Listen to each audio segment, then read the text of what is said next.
So, with Beyond the Spider-Verse tentatively being released next year in March, and keep in mind that could be pushed back or whatever, what have you. Remember, they did push back Across the Spider-Verse a little further. So, even though they said March of 2024, it could still be 2024, but it may push back, but we'll see. But, yeah. So, I decided, just for the hell of it, because my mind was racing with so many, questions after Across the Spider-Verse, I was kind of thinking to myself, let's do a theory video, and I fully acknowledge, preference, full disclaimer, I fully acknowledge that some of these, theories or predictions or whatever you have, the word got away from me, might be totally wrong. I fully acknowledge that some of these might be totally wrong in one way or another. But I decided, hey, let's just give it a shot, right? Nothing ventured, nothing gained, and I figured this would be a fun video regardless. So, we're going to talk about my predictions or my theories on what's going to happen, my way too early predictions for Spider-Man Beyond the Spider-Verse. Also, yes, this does involve spoilers for Across the Spider-Verse, so do keep that in mind. If you don't want to be spoiled, get the fuck out. I waited this long, I'm not going to wait any longer. I waited the whole weekend to do this video, so I'm not going to wait another fucking second.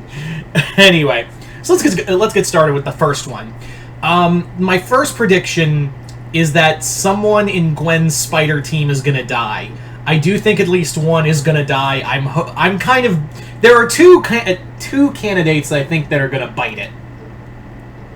I really do think there's two. Anyone's fair game, but and you may be thinking, well, why do people have to die? Because it's Spider-Man, and he or she, when you become a spider character, you have to literally.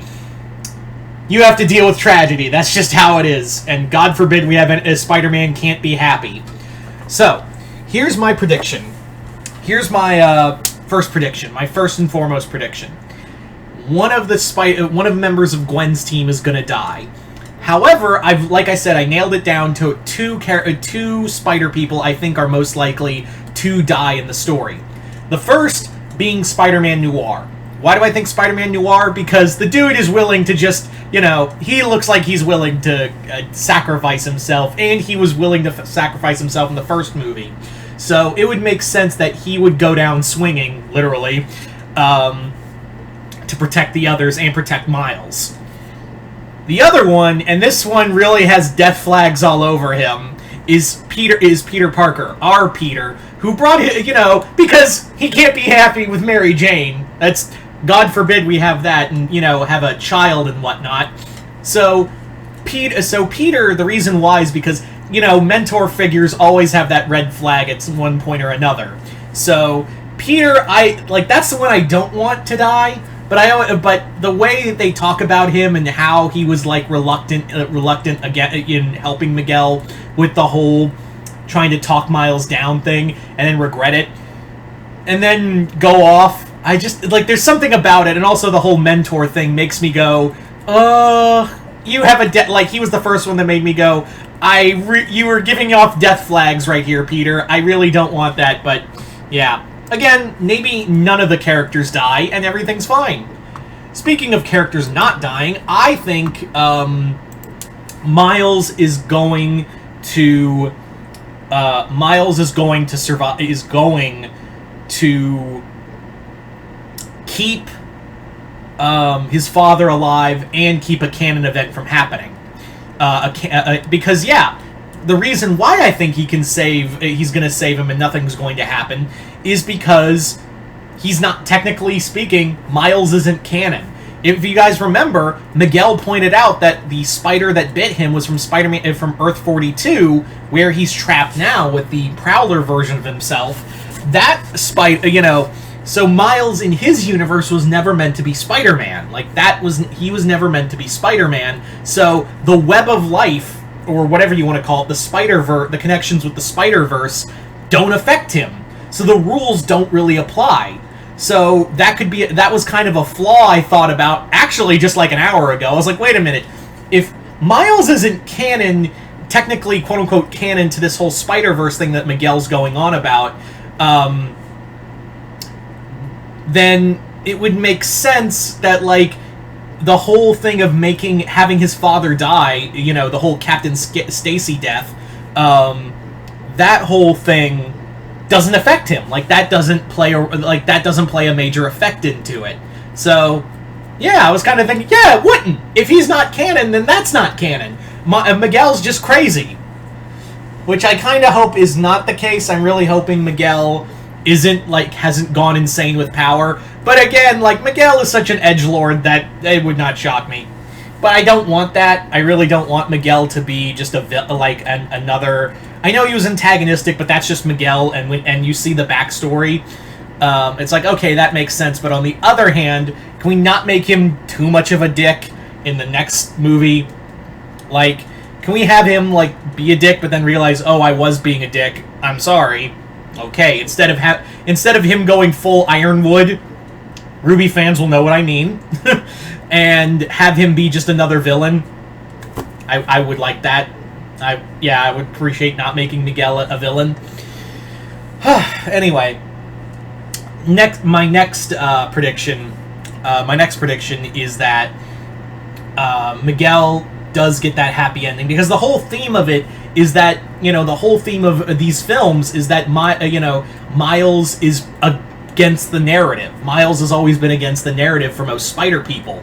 You know, he can do both. He can be Spider-Man. He was meant to be Spider-Man whether he knew it or not. That's always what Miles has and always will be.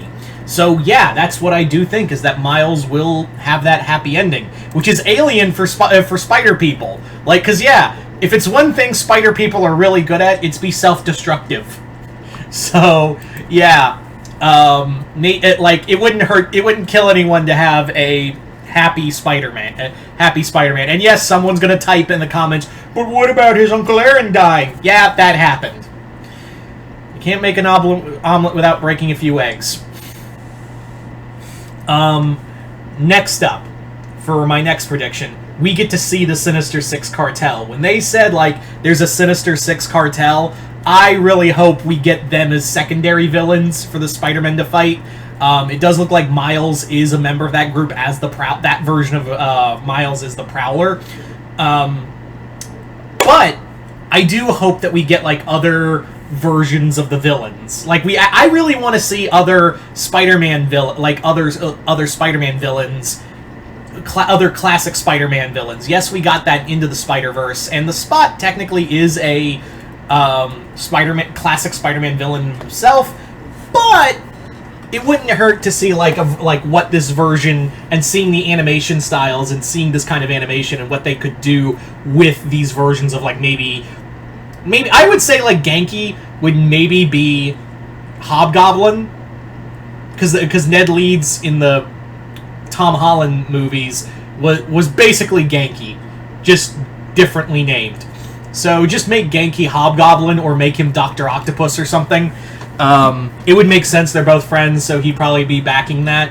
Maybe have a few other characters that we know as different versions of them. Maybe see, like, I don't fucking know, like a version of Kraven or something. It'd be cool. I just want to see finally a version of the Sinister Six in a fucking Spider-Man movie, even if it's, like, just secondary villains or some shit like that. I don't know. So, as for other little minor predictions here and there, I would say that the and this is one that's going to break people's hearts. This would be a bittersweet ending, and one, it's a prediction, but, like, at the same time, I'm making predictions, but at the same time doesn't mean I want them to come true. The web of, like, the Spider-Verse connections are going to be destroyed, and every Spider-Man and Spider-Woman is going to go back to their own universe and be trapped there.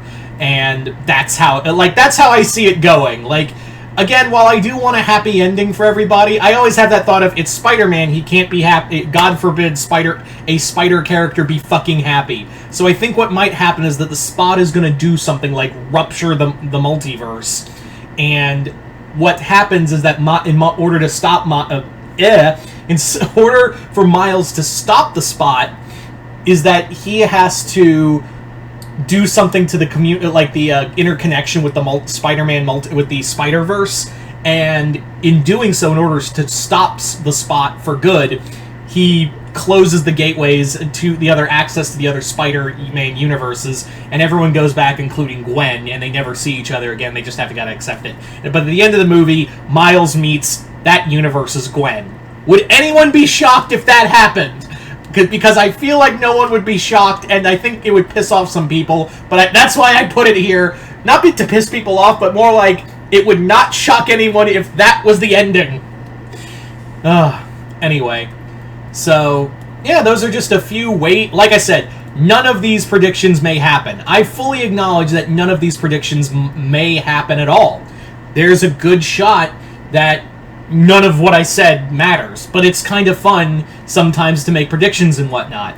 So, you guys tell me in the comments below, what are your predictions or theories for Spider-Man Beyond the Spider-Verse? Just comment below, let me know, and once again, hope you all enjoyed this. I'm Mr. Multiverse. I'll see you next time in the Multiverse.